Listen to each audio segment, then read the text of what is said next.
Царско дете съм и защитен съм, в мене няма страх. Бог е с мене по всяко време, толкова щастлив съм аз. Царско дете съм и защитен съм, в мене няма страх. Бог е с мене по всяко време, колко щастлив съм аз.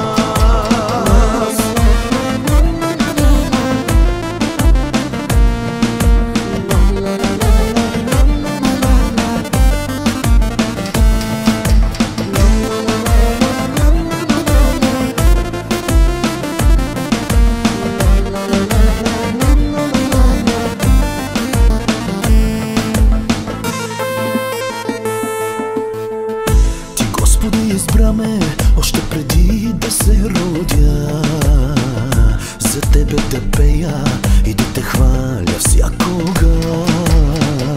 Това, което имам дълбоко в сърцето си, с нищо на света не може да се сравни.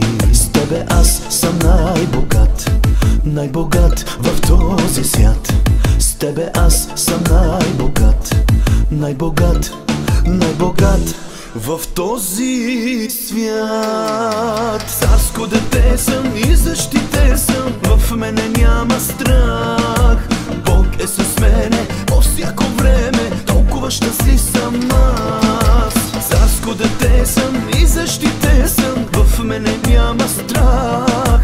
Бог е с мене по всяко време, колко щастлив съм аз.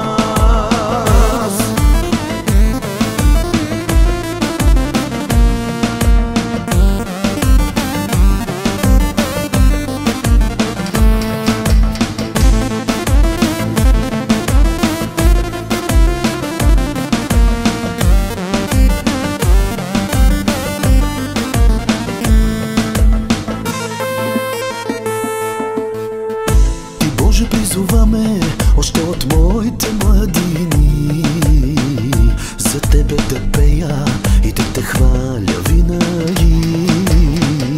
Ти мен благославяш и до днеска е така, Исусе, за което ти благодаря.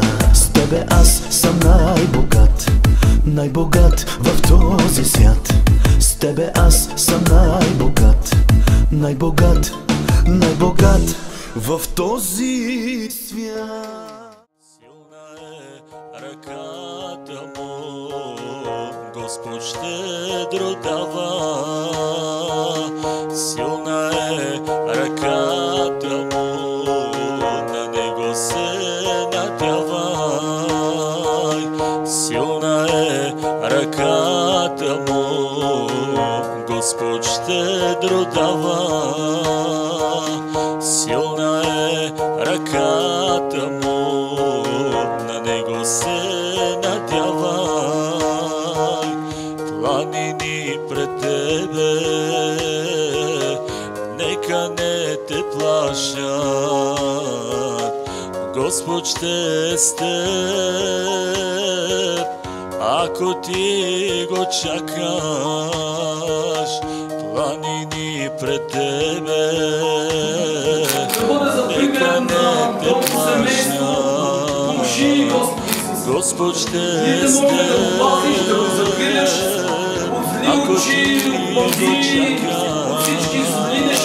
Силна е ръката му, Господ щедро дава. Силна е ръката му, на него се надявай.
те хваля вечно на небе. Обещал си ми, татко мой, да се върнеш тук пак за мен, да ме вземеш ти горе при теб, да те хваля вечно на небе. Те хваля сега, защото ти си моят цар и не познавам друг такъв богат, любящ и търпелив си ти към мене, Господи. Ще те хваля, ще те следвам, цар мой ти бъди. И не познавам друг такъв богат, любящ и търпелив си ти към мене, Господи. Ще те хваля, ще те следвам, цар мой ти бъди. Обещал си ми, татко мой, да се върнеш тук пак за мен, да ме вземеш ти горе при теб, да те хваля вечно на небе. Обещал си ми, татко мой, да се върнеш тук пак за мен, да ме вземеш ти горе при теб, да те хваля вечно на небе, да те хваля вечно на небе. Слава на Бога! Слава на Бога! Поне трима поздравете с добре дошли в Божия дом. Амин.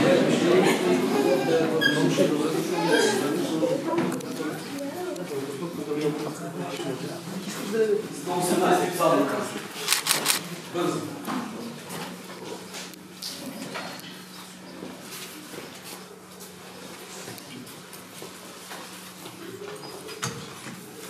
Един страхотен ден, благословен ден, в който всеки един от нас съм сигурен, че днес е щастлив, за да може да дойде в Божите дворове.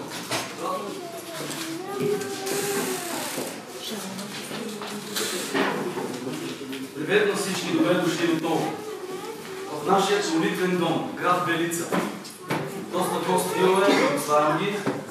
Мирян ми идва за втори път, но на трети път няма да се разкрива, така че други пъти дошли си говорител. Реши когато ще дойдеш и само да ми кажеш.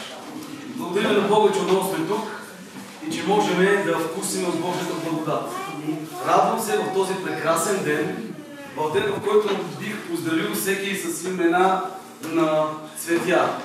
Но мога да кажа на всички вас, честита цветница на всички, защото всички сте цветя на Господа.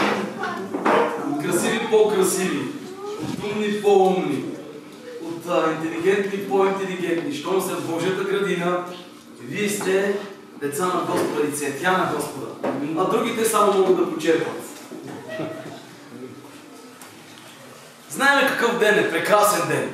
Ден, в който можем днеска да почетеме. За съжаление, днес почита всеки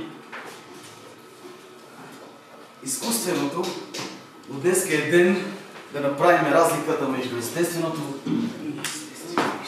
и изкуственото. Има ли разлика? Има. Колкото и красиво да ви изглежда, изкуствено е. Те изящно да има изящни цветове, изкуствено е. Колко и малко да е. Живо е. Живо е. Цветовете му са по-различни. Животът му е по-друг. Така и днес са всички изкуствени и са всички живи християни. Така че днес искам да направите разлика между вас самите си. Жив ли съм или съм изкуствен? Красив ли съм или съм жив? Може би ще каже той, ето виж, голям съм. Обаче той ще каже, аз съм малък, но съм жив. Може би ще каже, по-висок съм, по-красив съм, Но той ще каже, да, но аз съм жив. Каквито определения да направи за себе си изкуственото, само с едно аз съм жив, може да го победи.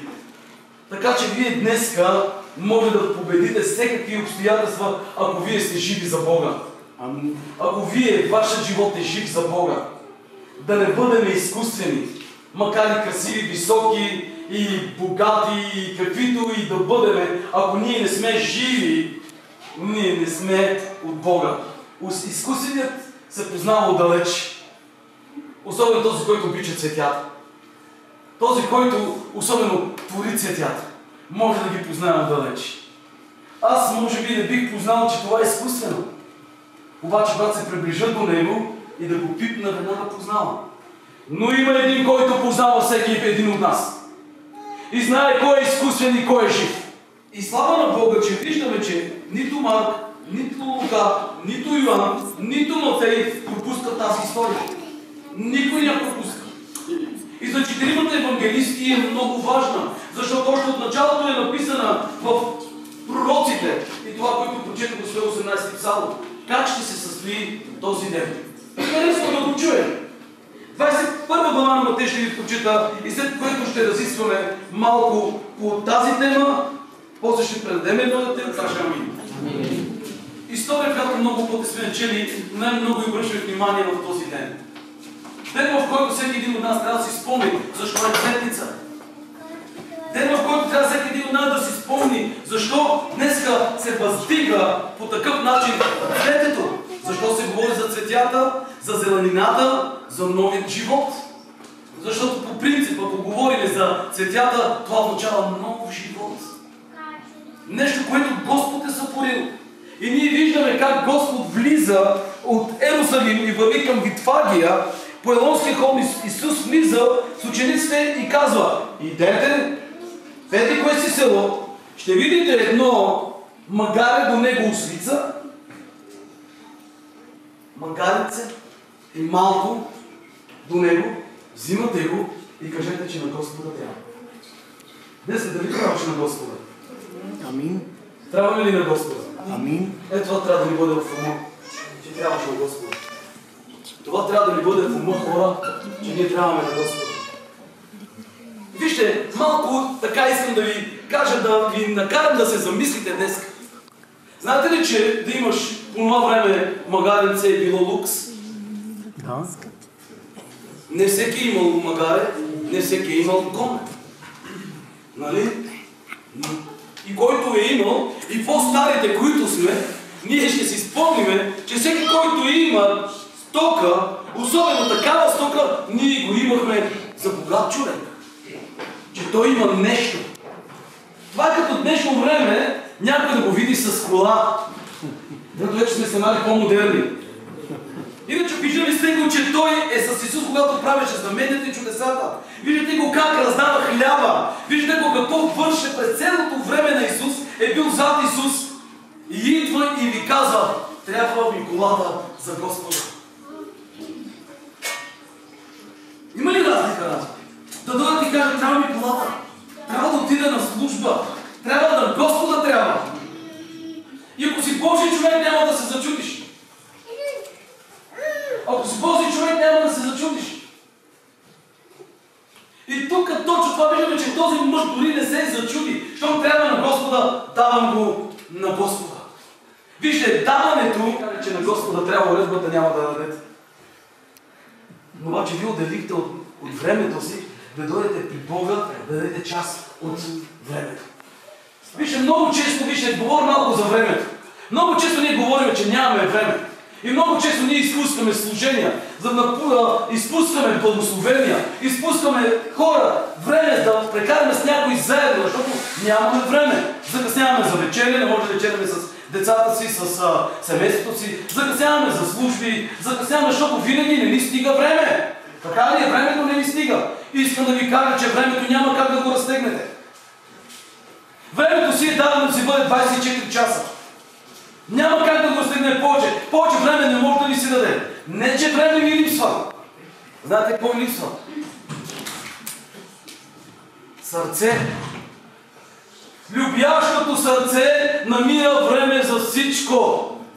Намира време да даде ослето си, намира време да даде живота си, намира време за всичко.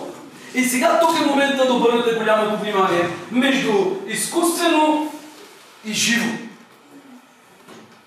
Исус, убеден съм, че много обичаше народа си.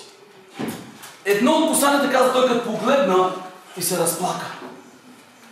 Той много обичаше народа си. И днес Исус обича народа си. И днес Господ обича вас. И днес Господ ни кани да предадем живота си изцяло на Него. Днес Господ иска да ни накара да не бъдем от изкуствените, да бъдем от живите. Защото живият може да даде всичко на Господа, а изкуственият нищо. Знаете ли защо? Знаете ли колко хора познавам, които са готови да дадат дори повече от вярващите? Хора, които не познават Бог, или хора, които са далеч от Бог, или хора, които дори не посещават църква, или я посещават от време на време. И когато им се обадя и им кажа, трябва това и това за Господа, те са готови всичко да дадат, защото е за Господа. А знаеш ли колко християни познавам? Посещават църква, редовни са на църква, обаче нищо не им се дава. Нашето даване на християнин, който познава Бог, има такова сърце да го дадат на Бог с цялото да го дадат. Да няма нито едно ъгълче да не бъде изпълнено с Бог. Такова сърце Бог променя. Такъв живот Господ променя, когато ние си го дадем изцяло на Бог. Ние виждаме, взимаха дрехите си, постилаха, за да мине Христос. Те издевяваха всичко, само да видят и да посрещат Христос. Вижте, ще навлеза малко по-надълбоко и надявам се да ме разберете правилно. Не искам да посочвам никой, даже по някой път не искам да си срещна очите с вас, да не помислите, че говоря за вас, но Словото говори много повече за вас. Взимаха дрехите си и си постилаха дрехите. Това съм го казвал отдавна, преди 20 години, но обаче сега ще го кажа на вас, защото виждам много млади хора имат. И Христос идва, съблича си дрехата и постила за Христос. Да мине Христос през живота ти е най-важното. Само Той може да промени живота ти.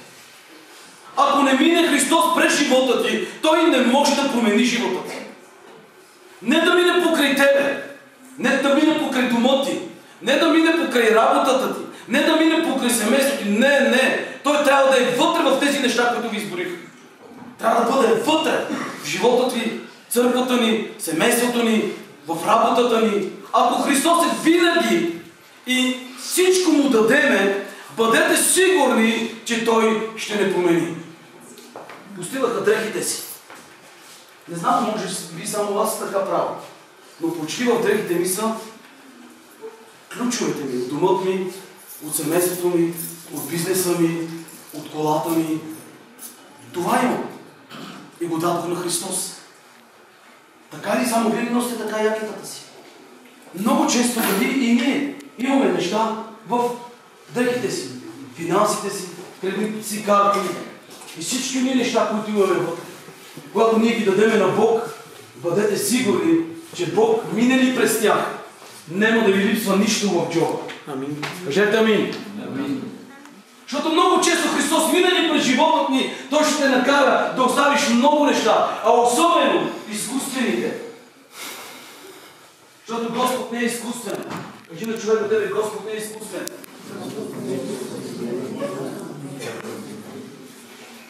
Ще те накара да премахнеш изкуствените, за да може да бъдеш жив. 118 псалм, който ви прочетох, един от най-добрите псалми, които ми харесва, който казва: аз няма да умра, но ще живея и ще разказвам делата на Господа. Ако ти не си жив, няма как да разказваш. Историята е много интересна. Всеки вика: Осанна, Осанна на Давидовия син, Осанна, Осанна на Давидовия син. Всичките обичаха Исуса. Всичките викаха за Исуса. Всичките знаеха кой посрещат. Знаеха на кой са повярвали, знаеха кой е Месията, знаеха какво е направил. И всичките бяха благословени, радостни, защото покрай тях е Исуса. Не им беше проблем да дадат дрехите си, не парите си, не им беше проблем да откъснат и да сложат да мине през цветя и през палмови клонки. Никакъв проблем дори да си дадат и ослето, и ослицата. Нищо не им беше трудно. Защо? Че добеха Божието присъствие. Обаче, след 3 дни, знаете ли какво викаха тези хора? Вижте ли колко може да бъдем променени? Сега тук малко ще го дам. Бъде едновременно жив, едновременно изкуствен. Може едновременно да следва Бога, едновременно да бъде далече от Бога. Може да се отрече от Него и пък и може да застане на кръста, когато му е най-трудно да каже: спомни си за мен, Исусе, когато дойдеш в царството си. Обаче също време може да го наплюва, може и да го удари, може и тръгне венец да му сложи, може и пирон да му забие. Толкова променлив човек. Толкова е променлив. Знам, че може би във вашия живот няма да имате такива моменти. А може би сте имали. А може би ви предстоят да имат такива моменти, в които вие да застанете отдалече и от усамна да извикате: разпни го. Но вижте, искам да ви кажа следното. Не се променяйте. Не се променяйте. Не бъдете това, което Господ не иска. Бог иска да бъдем изцяло верни на Него. Бог не иска ние да си даваме отпуска като християни, като верни на Него. Той не иска да излизаме в междучасие. Той не иска да бъдем от тези, които отиват на почивка по християнски. Нали ме разбирате? Отивам днеска на почивка и забравям за Бога. Вижте, искам да ви кажа днеска, че Исус много гледа на живота. Много гледа. Ако вие си мислите, че Господ не забелязва, Той забелязва всичко. Господ гледа всичко. Той очакваше и се случи това, защото беше описано в пророците, че трябва да влезне, че трябва да се случи. И казва: градът се раздвижи. Имаше живот в този град. Защо? Защото там беше Христос. В нашия християнски живот трябва да има живот. Живот от Бога. Живот, променящ живот. А много често този живот, който променил нас, който е променил, за съжаление не може да подейства върху онези, които искаме да бъдат променени. И това означава, че ние трябва да работим повече и повече върху себе си. Къде ви прочетох в Матей? Градът се раздвижи. Всички питаха кой е. Всичките се чудеха кой е. Обаче не знаеха кой е. Но някои не знаеха кой е. И вижте какво се получава по-надолу. Исус влезе в Божия храм. Чета ви вече 12 стих надолу. Кажи на човека от тебе, че Исус е в Божия храм. Кажи на човека от тебе: Исус е в Божия храм. Нали си спомняте, миналата служба, къде ви казах, майка му, баща му го търсаха цели 5 дни. Един ден пътуваха, един ден се връщаха и 3 дни го търсаха. Къде го намериха? Божия храм. Любимото място на Исус е Божия храм. А любимите неща на Господа трябва да бъдат и на теб любими. Това, което обича Господа, ти трябва да обичаш. Исус обичаше да бъде Божия храм. Обичаше да чува Словото. Обичаше с свещениците да пее химни. Обичаше да върши благодарение. Защо? Защото той приличаше на кой? На своя Отец. Ние виждаме, че него не му хареса чак толкова да бъде възвишен. Дори се обърнаха се и казаха: чакай малко, спри ги тия деца. Как може така да ти говорят? Той рече: ако те млътнат камъните, ще проговорят. Какво искаш да кажа? Какво искаш да кажа, брат? Едни се отиват, вие ако не искате да викате, другите ще викат. Той пророкуваше и за нас, че Израел, ако млъкне, ще издигне дори от камъните чада на Авраама, които сме ние днес. И точно това искам днес да ви кажа, че той влезна в Божия храм. И казва словото на Бога и влезе в Божия храм. И какво направи? Вие знаете ли за какво идва Господ в Божия храм? Много често ние търсиме Бога в Божия храм за няколко неща. Да бъда благословен, кажете амин. Да бъда изцелен, кажете амин. Да бъда свободен, кажете амин. Да бъда. Винаги искаме най-доброто от Бога, защото ние Бог го имаме за келнер. Имаме го за най-добрият готвач. Имаме го за най-добрият шофьор. Където тръгнем, винаги казвам, Боже, искам ти да бъдеш шофьорът. Когато започва нов обект, казвам, Боже, искам да бъдеш ти тук архитектът. Когато всичко, какво да правя, винаги пускам Господа напред. И така и трябва. Но вижте, забелязали, че в повечето случаи ние искаме Господа да върши цялата работа. Верен си, Боже мой, ти благодарим за днешния ден. Благодарим ти за Твоята прекрасна любов. Благодарим ти, Господи, че си ни рязал в дланта си. Благодарим ти за всичко. Ние сме ти толкова благодарни, Боже мой, за всичко, това, което прави за нас. Затова те молиме, Господи, да благословиш всяко едно сърце, което днес е преминало прага. Да промени животите им, Господи. Всичко това, което е мъртво, да напусне и да има живот вътре в тях. Живот, Господи, в дом, семейство, служение. Господи, живот във всяка едно отношение, което, Господи, Боже мой, ти благославяш. Знаеме, Господи, че сме човеци, но ти си верният Бог, на който, Господи, Боже мой, уповаваме. Това те моля да благословиш църквата си в името на Исуса. Амин.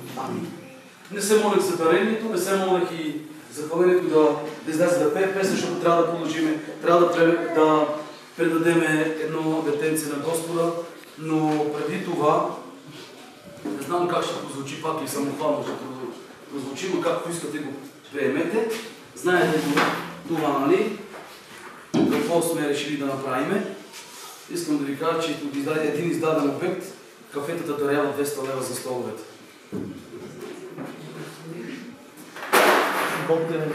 Ами, преди всичко, аз съм много пъти казвал, личният пример. Личният пример е най-добре. Особено за служители, хвалители, миряни, дарени, десятък, даване, за да може да накараме другите хора да дават. Ако ние не даваме, не се сърдете, че другите не дават. Така че ви моля всички ние, които имат бизнес, уния, които работят, уния, които изкарват, посейте и съм сигурен, че Господ ще ви благослови. Амин. Брато, как ще неща? Как започвам? Ти си най-стария, им си и дедото, им детето е Тони, и става... Заповядайте, айде! Да минеме към... Давай да минаваме към... Това е брат Тони, ле?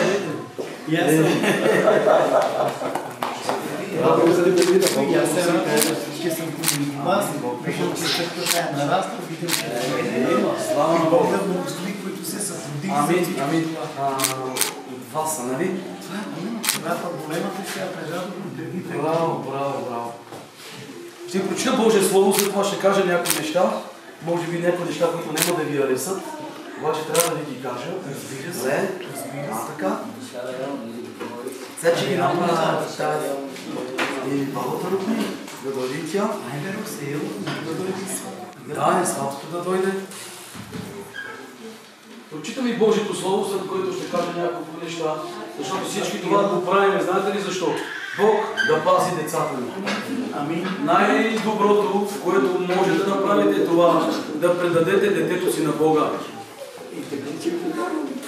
Вижте, много често хората си слагат камери по къщите.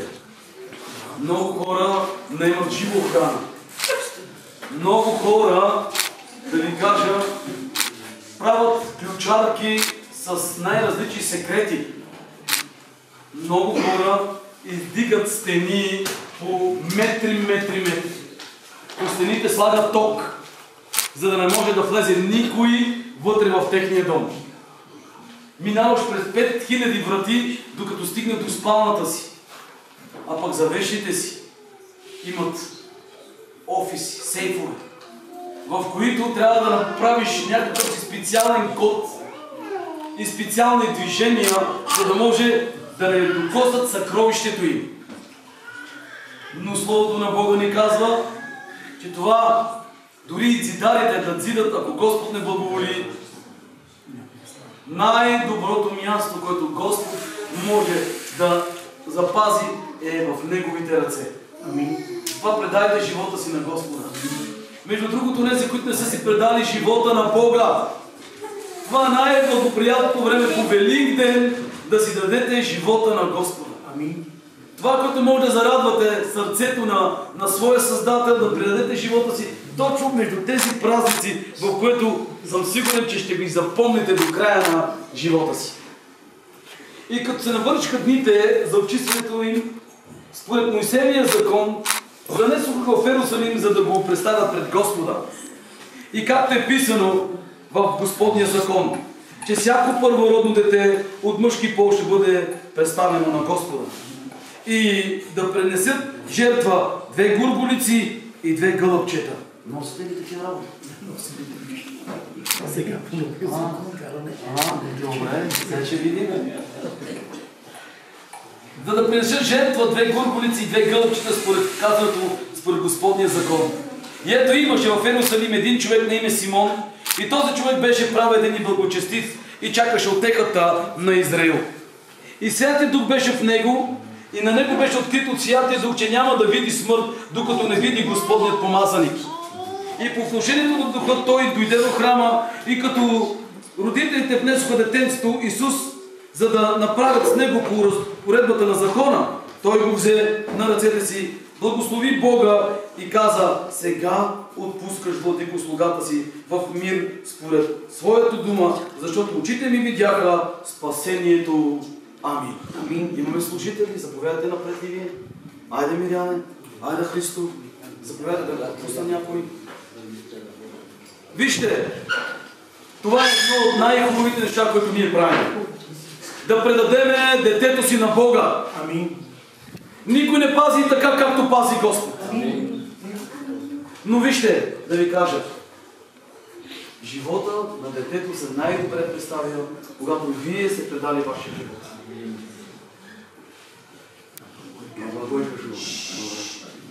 Бог те много обича. Дарите се едно прекрасно семейство, с прекрасни деца, и по-хубаво това не е.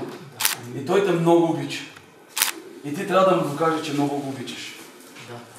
Да, трябва да го докажеш. Така че първо предай живота си. Децата са лесни. Бог е казал: оставете децата да дойдат при мене. Много ми е досад наши деца в църквата. Като взема да влизат, обаче като взема да им се караме, едно ми запее веднага: оставете децата да дойдат при мене, и ти се дърпаш назад. Децата са благословени от Господа. И много често слушал съм как казват едни братя: Господ дава децата не защото ние ги искаме, а защото Господ ги праща. И това много ми хареса, защото Господ ги праща. Ще се помолим за него. Брат Тони, ти като свещеник, като дедо, може да кажеш нещо.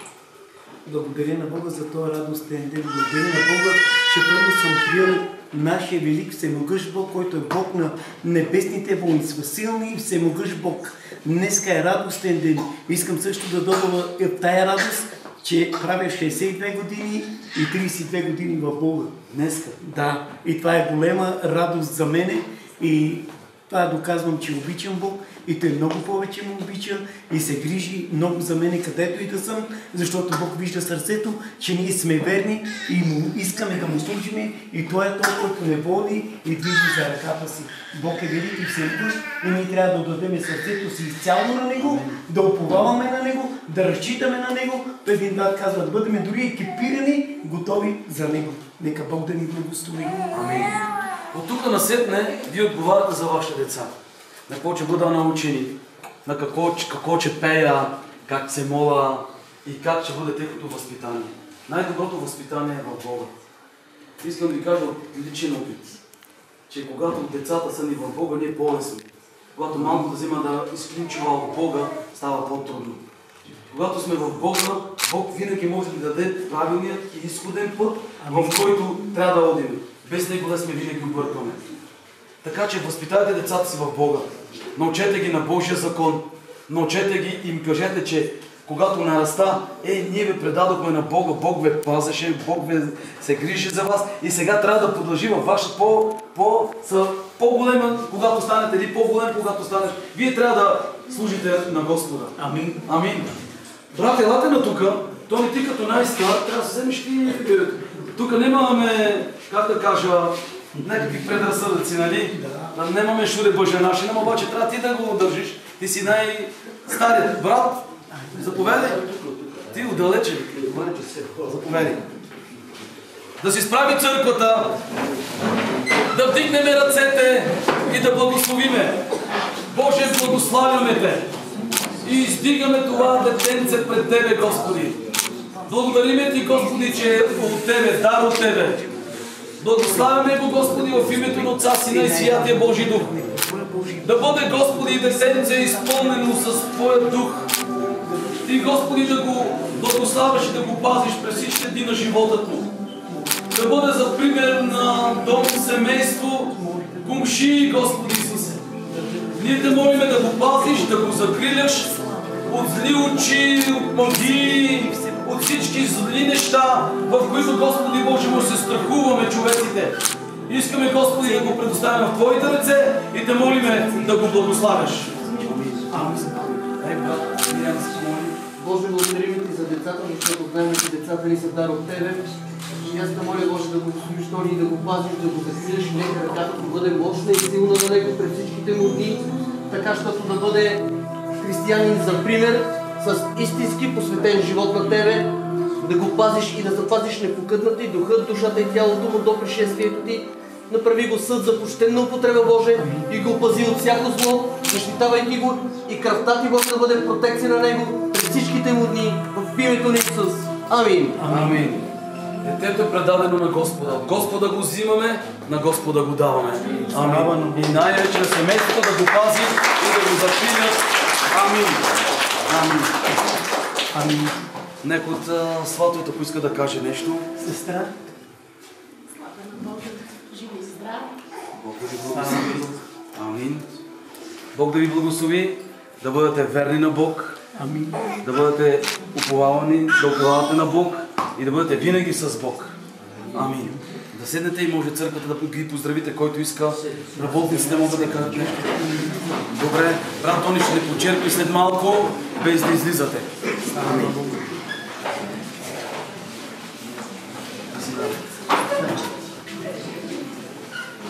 Тони е вече наред, знае. А Тони баща му е наред. Много е красиво, пораснала е. Пораснала е. За нея се молихме най-много. Да, за нея най-много се молихме. Брат Тони, радвам се за твоето семейство. Господ да го благослови, да го пази, да го закриля. Брат, някой има ли да каже нещо? Брат Христо, да поздравиш, да кажеш. И славата си на Господа, нека винаги да бъдем така тържествени в празниците. Знаеме на много прекрасен ден, че какво става с Господа, нека ние да го посрещаме винаги в нашите сърца и винаги да бъдем на това място и всички да бъдем заедно и в едно да бъдем. Амин, Иван. Амин. Бог да ви благослови. Мириан Тончев. Бог да ви благослови следващия път да ми се обадиш, когато че дойдеш и трябва други път да послушаш. Амин. Амин. Бог да ви благослови, да ви пази, да ви закриля. Амин. Бъдете живи за Господа. И обновяваме и славното име на нашия Господ. До вечера службата от 18:30. Заповядайте. Добре сте дошли. Не бързайте и не се блъскайте. Един по един излизайте. Очакват за малкия Тони. И така, оставете се и се благословете. Амин. Христос дарението е за бебенцето, който има от сърце да роде. Амин. Бог благослови дарението им. Благослови Господ това дава на Твоя слава, за Твоята слава в името на Исуса.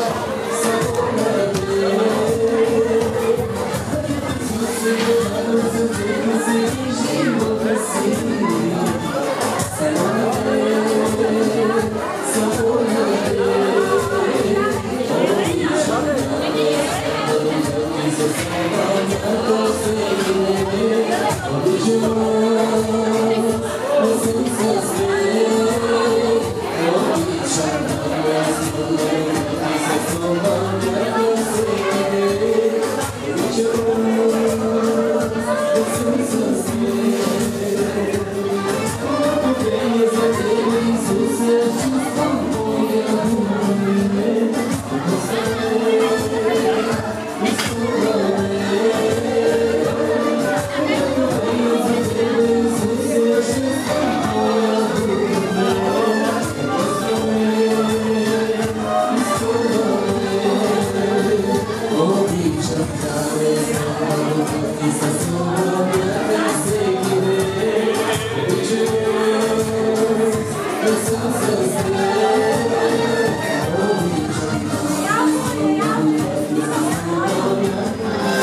Виж, да не снима, виж.